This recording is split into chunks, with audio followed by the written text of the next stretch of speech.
Assalamualaikum warahmatullahi wabarakatuh. Di sini kita akan menjelaskan mengenai materi pertemuan kedua, yaitu konsep dan klasifikasi biaya, yang disusun oleh Roberto Adawiyah, Siti Nur Aisyah, Vivien Setianingsih, Bella Selviana, dan Angelita Moza-Natara. Berikut definisi biaya. Dalam arti luas, biaya adalah pengorbanan sumber ekonomis yang diukur dalam satuan uang, yang telah terjadi atau mungkin terjadi untuk mencapai tujuan tertentu. Dalam arti sempit, biaya merupakan bagian dari harga pokok yang dikorbankan dalam usaha untuk memperoleh penghasilan. Biaya dalam arti cost atau harga pokok adalah jumlah yang dapat diukur dalam satuan uang dalam rangka pemilikan barang dan jasa yang diperlukan perusahaan, baik pada masa lalu atau harga perolehan yang terjadi maupun pada masa yang akan datang atau harga perolehan yang akan terjadi. Yang kedua yaitu sedangkan expense atau beban adalah biaya yang dikorbankan atau dikonsumsi dalam rangka memperoleh pendapatan atau revenues dalam suatu periode akuntansi tertentu. Penggolongan biaya. Penggolongan adalah proses pengelompokan atas seluruh elemen yang ada ke dalam golongan-golongan tertentu yang lebih ringkas untuk dapat memberikan informasi biaya yang lebih berarti. Perusahaan jasa merupakan suatu usaha yang hanya memberikan jasa atau pelayanan untuk klien atau pelanggannya, sehingga aktivitas bisnisnya pun sangat sederhana, hanya antara proses persiapan penyedia jasa hingga ke pengguna jasa, dan terakhir pembayaran jasa oleh klien. Perusahaan dagang memiliki kegiatan jual beli produk oleh perusahaan kepada konsumen, di mana perusahaan ini tidak memproduksikan barang dagangannya sendiri, sehingga ia hanyalah mendistribusikan barang dagangannya saja. Perusahaan industri memiliki aktivitas bisnis membuat produk dengan mengolah bahan baku menjadi produk siap jual. Tujuan perencanaan dan pengendalian dalam perusahaan.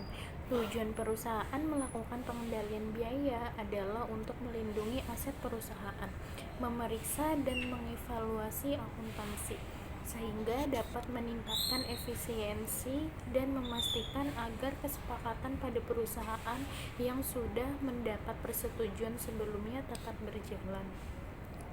Tujuan perencanaan yang utama adalah untuk memberikan pengarahan baik untuk manajer maupun karyawan non-manajer. Dengan rencana, karyawan dapat mengetahui apa yang harus mereka capai, dengan siapa mereka yang harus bekerja sama, dan apa yang harus dilakukan untuk mencapai tujuan organisasi. Next. Biaya berdasarkan tingkah laku terdiri dari 1. Biaya variabel. Biaya variabel adalah biaya yang berubah mengikuti aktivitas bisnis.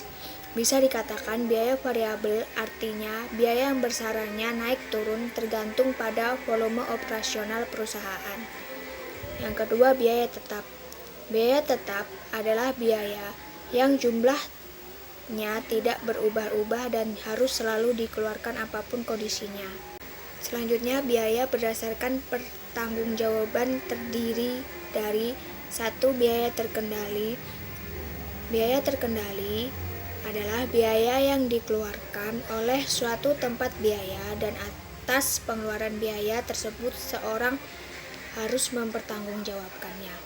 Yang kedua, biaya tidak terkendali. Biaya tidak terkendali adalah biaya yang tidak bisa dibebankan tanggung jawab pengeluarannya pada seorang manajer atau pimpinan pusat biaya. Biaya berdasarkan objek dibagi menjadi dua, yaitu biaya langsung dan biaya tidak langsung.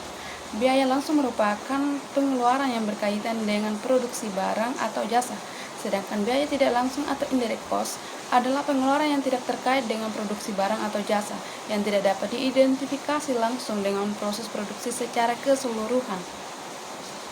Biaya untuk pengambilan keputusan penetapan biaya sangat penting untuk membuat keputusan manajerial.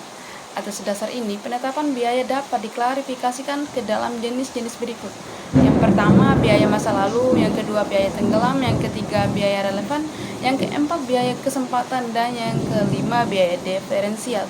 Sekian dan terima kasih.